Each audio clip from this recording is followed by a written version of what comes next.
आजच्या चर्चेमध्ये आपले स्वागत आहे. आपल्यासमोर काही धर्मशास्त्रीय विश्लेषणाचे स्रोत आहेत, जे एका खूप मोठ्या कोड्याबद्दल बोलतात. हो. आणि हे कोडं असं आहे की जो देव अनंत आहे, सर्व शक्तिमान आहे आणि ज्याला अस्तित्वात राहण्यासाठी कशाचीही गरज नाही, त्याला अचानक एका नावाची गरज का पडावी? बरोबर. नाव तर आपली ओळख इतरांना सांगण्यासाठी असतं. मग जो एकटाच होता त्याला कोणाला ओळख सांगायची होती? आणि हेच कोडं सोडवण्यासाठी स्रोतानुसार आपल्याला देवाच्या अस्तित्वाच्या केंद्रस्थानी जावं लागतं, म्हणजे त्याच्या सिंहासनाकडे. देवाच्या सिंहासनाकडे? हो. आणि गंमत म्हणजे हे सिंहासन फक्त एक कल्पना किंवा प्रतीक नाही. या स्रोतानुसार ते स्थळ आणि काळामध्ये एका विशिष्ट ठिकाणी आहे. एक मिनिट थांबा. इथेच माझा पहिला प्रश्न येतो. देव जर सर्वव्यापी आहे, म्हणजे तो सगळीकडे आहे, तर मग त्याच्या सिंहासनासाठी एक ठराविक जागा असण्याची कल्पनाच थोडी विचित्र नाही का? बरोबर आहे. हा विरोधाभास वाटू शकतो. म्हणजे तो एकाच वेळी सगळीकडेही आहे आणि एका सिंहासनावर बसलेलं पण आहे. हो, पण या स्रोतांमध्ये याचं स्पष्टीकरण दिलेलं आहे. देव त्याच्या मूळ स्वरूपात अमर्याद आहे, पण जेव्हा तो त्याच्या सृष्टीशी संवाद साधतो तेव्हा तो एका विशिष्ट बिंदूतून करतो. अच्छा. यशया आणि स्तोत्रसंहिता यांसारख्या ग्रंथांमध्ये या जागेचं वर्णन आहे. तारकांच्या वर, मेळाव्याच्या पर्वतावर. म्हणजे ही एक अशी जागा आहे जिथून देवाचं शासन चालतं. अगदी तसंच. ठीक आहे. म्हणजे हे एक प्रकारे देवाचं हेडक्वार्टर झालं. हो, म्हणता येईल. पण पृथ्वीवरच्या सामान्य माणसाला या स्वर्गीय संकल्पना कशा समजणार? म्हणजे या स्रोतांमध्ये याबद्दल काही सांगितलं आहे का? याचं काही भौतिक प्रतीक किंवा मॉडेल होतं का? अगदी बरोबर प्रश्न विचारलात. आणि हो, तसंच काहीचं होतं. होतं? हो. याला नमुना आणि सावली असं म्हटलं आहे. नमुना आणि सावली? हो. म्हणजे स्वर्गात जे आहे त्याची एक प्रतिकृती पृथ्वीवर बनवण्यात आली होती. आणि या प्रतिकृतीच्या केंद्रस्थानी होता कराराचा कोश. Ark of the covenant. हो, आर्क ऑफ द कव्हेनंट. अच्छा, म्हणजे ती सोन्याने मढवलेली पेटी ज्याबद्दल आपण ऐकतो. होय, तीच. ती एक अतिशय पवित्र पेटी होती. आणि त्या पेटीच्या झाकणाला दयासन किंवा मर्सी सीट म्हटलं जायचं. दयासन? हो. आणि हे दयासन थेट देवाच्या सिंहासनाचं प्रतीक होतं. अरे वा. आणि त्याचं रक्षण करण्यासाठी त्यावर करूब म्हणजे पंख असलेल्या देवदूतांच्या आकृत्या होत्या. जणू काही ते खऱ्या सिंहासनाचं रक्षण करत आहेत. ही कल्पनाच किती प्रभावी आहे. म्हणजे देवाच्या सिंहासनाची एक छोटी प्रतिकृती माणसांमध्ये होती. पण त्या कोशाचं, त्या पेटीचं काय महत्त्व होतं? इथेच खरा मुद्दा आहे. ते दयासन म्हणजे सिंहासन त्या कोशाच्या वर होतं. आणि त्या कोशाच्या आत काय होतं? काय होतं? तर देवाच्या 10 आज्ञा. अच्छा. या रचनेतून एक खूप मोठा संदेश मिळतो. देवाचं सिंहासन त्याच्या आज्ञांवर, त्याच्या नियमांवर स्थिर आहे. ओके. आणि म्हणूनच त्या कोशाला देवाचं पादासन किंवा फुटस्टूल असंही म्हटलं गेलं आहे. पादासन म्हणजे पाय ठेवायची जागा? हो. विचार करा, एक राजा जेव्हा सिंहासनावर बसतो तेव्हा त्याचे पाय पादासनावर स्थिर असतात. बरोबर. हे त्याच्या अधिकाराचं आणि स्थिरतेचं प्रतीक आहे. इथे देवाचं पादासन म्हणजे त्याच्या आज्ञा. याचा अर्थ देवाचं संपूर्ण राज्य त्याच्याच नियमांवर आणि वचनांवर आधारलेलं आहे. त्याचं शासन मनमानी नाही, तर त्याच्याच कायद्यांवर टिकून आहे. वाव.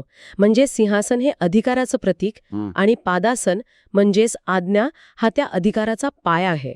ही प्रतिमा खूपच शक्तिशाली आहे. आहेच. पण यामुळे माझा मूळ प्रश्न अजून गडद होतोय. हे सगळं सिंहासन, आज्ञा, शासन हे तेव्हाच शक्य आहे जेव्हा संवाद साधायला कोणीतरी समोर असेल. बरोबर. पण सृष्टीच्या निर्मितीपूर्वी जेव्हा देव एकटाच होता तेव्हा त्याला या सगळ्यांची काय गरज होती? आणि सगळ्यात महत्वाचं, त्याला स्वतःला ओळखण्यासाठी एका नावाची गरज का होती? अगदी बरोबर. आपण आता त्या कोड्याच्या केंद्रस्थानी पोहोचलो आहोत. स्रोतानुसार नावाची गरज तेव्हाच निर्माण होते जेव्हा एक दुसऱ्याशी संबंध स्थापित करतो. जेव्हा देव एकटा होता तेव्हा तो फक्त मी आहे ह्या अस्तित्वात होता.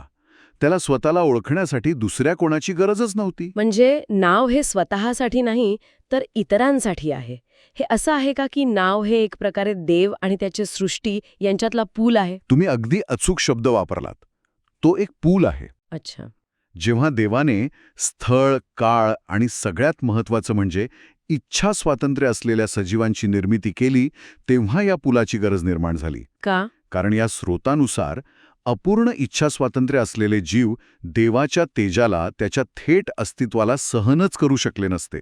ते जळून गेले असते. म्हणजे हे एक प्रकारचं सेफ्टी फिल्टर झालं, जेणेकरून सृष्टी देवाशी संवाद साधू शकेल, पण त्याच्या प्रखरतेने नष्ट होणार नाही. सेफ्टी फिल्टर ही खूप चांगली उपमा आहे. हो, ते एक सेफ्टी फिल्टर आहे आणि त्याचबरोबर एक संपर्क बिंदू सुद्धा आहे. संपर्क बिंदू. स्रोतांमध्ये याला देवाचा प्रतिनिधी म्हटलं आहे. देवाचं नाव हे स्थळकाळात देवाचं प्रतिनिधित्व करतं. त्या नावात देवाचं सर्व सामर्थ्य, गौरव आणि अधिकार सामावलेला आहे. ओके. म्हणूनच देवाच्या नावाची उपासना करणे म्हणजे देवाचीच उपासना करणे. देव आपल्या नावाद्वारे सृष्टीला आज्ञा देतो आणि सृष्टी त्या नावाचं पालन करून देवाची आज्ञा पाळते. ठीक आहे, हे स्पष्ट झालं. नाव हे देवाचं इंटरफेस आहे. पण मग स्रोतांमध्ये यहोवा आणि येशू या 2 प्रमुख नावांचा उल्लेख आहे. ही 2 वेगवेगळी नावं का? त्यांच्या अर्थात काय फरक आहे? बरं, सुरुवातीला देवाने स्वतःला यहोवा या नावाने प्रकट केलं. मोशेला जेव्हा देवाचा साक्षात्कार झाला तेव्हा देवाने म्हटलं, मी जो आहे तोच आहे. याचं मूळ हिब्रूमध्ये हिया अशर हिया असं आहे. हेया अशर हेया. याचं प्रचलित भाषांतर I am who I am असं केलं जातं. हो, हे आपण ऐकले आहे. पण याचा नेमका अर्थ काय? श्रोत्यांनुसार याचं अधिक अचूक भाषांतर आहे, मी जे होईन ते होईन. मी जे होईन ते होईन. I will be what I will be. यात खूप मोठा फरक आहे. फरक आहे? हो, मी जो आहे तो आहे हे एका स्थिर अस्तित्वाबद्दल सांगतं. पण मी जे होईन ते होईन हे देवाच्या गतिशील, संकल्पपूर्ण आणि भविष्याभिमुख स्वरूपाबद्दल सांगतं. अच्छा. यातूनच यहोवा हे नाव आलं, ज्याचा अर्थ होतो जो आहे किंवा जो अस्तित्वात आणतो. He who is or he who causes to be. आणि मग येशू हे नाव यापेक्षा कसं वेगळं आहे? हे नाव तर खूप नंतर आलं. यहोवा हे नाव देवाच्या सार्वभौम अस्तित्वाबद्दल सांगतं, पण स्रोतांनुसार देवाचं अंतिम आणि परिपूर्ण नाव येशू आहे.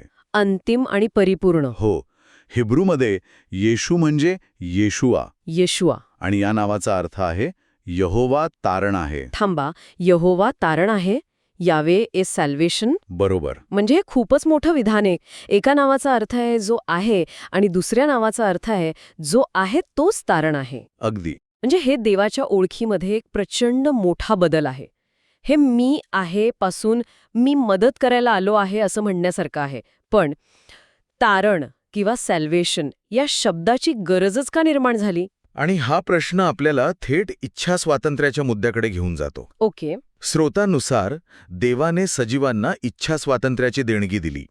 पण या स्वातंत्र्यात एक धोका दडलेला होता. कोणता? पाप करण्याचा आणि मृत्यूला सामोरे जाण्याचा. पण थांबा, देव त्यांना परिपूर्ण का नाही बनवू शकला? म्हणजे चुका करण्याची शक्यताच नसती. हाच तर कळीचा मुद्दा आहे. या स्रोतांमध्ये असं म्हटलं आहे की सजीवांमध्ये स्वतःहून प्रेम निर्माण करण्याची क्षमता नव्हती. प्रेम निर्माण करण्याची क्षमता नव्हती? नाही, प्रेम हे आज्ञेने किंवा जबरदस्तीने निर्माण करता येत नाही. ते निवडण्याचं स्वातंत्र्य असावं लागतं. आणि प्रेम नसल्यामुळे ते कधी ना कधी पाप करणारच होते, कारण ते फक्त स्वतःच्या इच्छेनुसार वागणार होते. ही एक अपरिहार्य स्थिती होती. एक मिनिट, हे ऐकायला खूप विचित्र वाटतंय. म्हणजे देवाने अशा सजीवांना निर्माण केलं ज्यांच्यात प्रेम करण्याची क्षमता नव्हती. हो. आणि त्याला माहीत होतं की ते पाप करणार. हे तर त्यांना अपयशी होण्यासाठी तयार करण्यासारखं नाही का? हा प्रश्न अगदी योग्य आहे आणि यावरच सगळी योजना अवलंबून आहे. स्रोत याकडे अपयशासाठी तयार करणे असं पाहत नाहीत, पर खऱ्या निवडीसाठी जागा तयार करणे असं पाहतात. अच्छा. त्यांच्या मते खरं प्रेम हे प्री प्रोग्रॅम्ड असू शकत नाही. ते निवडावं लागतं आणि हे अपयश फक्त अपेक्षितच नव्हतं, तर त्यावरचा उपाय म्हणजे वधस्तंभ. अगदी बरोबर. तो उपाय म्हणजे वधस्तंभ सृष्टीच्या निर्मितीपूर्वीच योजलेला होता. म्हणजे समस्या निर्माण होण्याआधीच त्यावरचं उत्तर तयार होतं. अगदी तसंच देवाची योजना ही होती की तो स्वतः प्रेम देऊन सजीवांच्या इच्छा स्वातंत्र्याला परिपूर्ण करेल.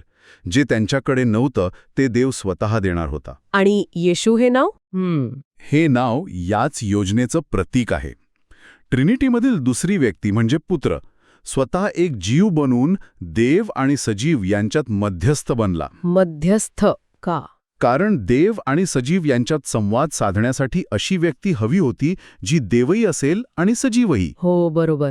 आणि तो यहोवा म्हणजे न्यायाधीशाच्या नावाने नाही आला, कारण त्या नावाने जर न्याय झाला असता तर इच्छा स्वातंत्र्य असलेला पण प्रेम नसलेल्या प्रत्येक सजीवाला मृत्यू अटळ होता. वाव, हे तर असं झालं की न्यायाधीश स्वतःच्या खुर्चीवरून उठून ज्या आरोपींना तो शिक्षा सुनावणार होता त्यांचाच वकील म्हणून उभा राहिला. किती सुंदर उपमा दिलीत. अगदी तसंच. तो येशू म्हणजे तारकाच्या नावाने आला. हं, त्याने न्यायाऐवजी तारणावर, शिक्षेऐवजी संधीवर भर दिला. यहोवा हे नाव न्याय आणि नियम दर्शवतं, हं. तर येशू हे नाव कृपा आणि तारण घेऊन आलं. हे सगळं खूपच सखोल आहे. पण या स्रोतांमध्ये सुद्धा काही प्रश्नांची उत्तरं दिलेली नाहीयेत, बरोबर? हो, म्हणजे काही गोष्टी अजूनही गूढ आहेत. जसं की येशूच्या जन्मापूर्वी देवाच्या सिंहासनावर नक्की कोणतं नाव होतं, यहोवा की येशू? हो, यावर लेखक 2 शक्यता मांडतो. काय आहेत त्या? पहिली शक्यता अशी की सिंहासनावर तात्पुरतं यहोवा हे नाव होतं. देव तारण्यासाठी येण्यापूर्वी त्याचा जो आहे तो हे स्वरूप देवदूतांना आज्ञा देत होतं. ते देवाच्या सार्वभौम अस्तित्वाला प्रतिसाद देत होते. ठीक आहे. आणि दुसरी शक्यता काय आहे? दुसरी शक्यता अशी की सिंहासनावर सुरुवातीपासूनच येशू हेच नाव होतं. सुरुवातीपासूनच? हो, कारण देवाची तारणाची योजना तर सृष्टीच्या निर्मितीपूर्वीच ठरलेली होती. पण जोपर्यंत ही योजना प्रत्यक्षात येत नाही तोपर्यंत देवदूत यहोवा या नावानेच आज्ञा पाळत होते. असं का? कारण तारण ही संकल्पना त्यांच्यासाठी अजून अमूर्त होती. ती वधस्तंभानंतरच स्पष्ट झाली. म्हणजे उत्तर काहीही असो, दोन्ही नावांचा संबंध देवाच्या एकाच योजनेशी आहे. अगदी. पण याशिवाय लेखकाने स्वतःला एक मोठा प्रश्न उपस्थित केला आहे, नाही का? जो त्यालाही सुटलेला नाहीये. होय, आणि तो या विश्लेषणाचा सर्वात प्रामाणिक भाग आहे मला वाटतं. काय आहे तो प्रश्न? लेखक विचारतो की जर देवाला हे माहीत होतं की इच्छास्वातंत्र्य दिल्यामुळे एवढा मोठा त्याग करावा लागेल, वधस्तंभ जिथे देवत्वातील 2 व्यक्तींना एकमेकांपासून विलग व्हावं लागलं, तर त्याने सजीवांना इच्छास्वातंत्र्य दिलंच का? त्यांना आज्ञा पाळणारे यंत्रमानव बनवणं कितीतरी सोपं होतं. खरंय. पण तरीही देवाने त्यांना निवड करण्याचा अधिकार का दिला याचं उत्तर आपल्याला माहीत नाही असं तो मान्य करतो. आणि हेच या सगळ्यामागचं सर्वात मोठं गूढ आहे. आजच्या या चर्चेतून एक गोष्ट अगदी स्पष्ट झाली. देवाला स्वतःसाठी नावाची गरज नव्हती. मुळीच नाही. विशेषतः येशू हे केवळ एक ओळखपत्र नाही, तर इच्छा स्वातंत्र्यामुळे निर्माण झालेल्या सर्वात मोठ्या समस्येवर देवाने स्वतः शोधलेल्या उपायाची, त्याच्या तारणाच्या संपूर्ण योजनेची घोषणा आहे. आणि जाता जाता श्रोत्यांसाठी एक विचार. या स्रोतानुसार इच्छा स्वातंत्र्यात मृत्यूची शक्यता नेहमीच दडलेली असते आणि ते केवळ त्यागातून प्रकट होणाऱ्या दैवी प्रेमानेच परिपूर्ण होऊ शकतं. या विचाराचा स्वातंत्र्याच्या खऱ्या स्वरूपाबद्दल काय अर्थ निघतो?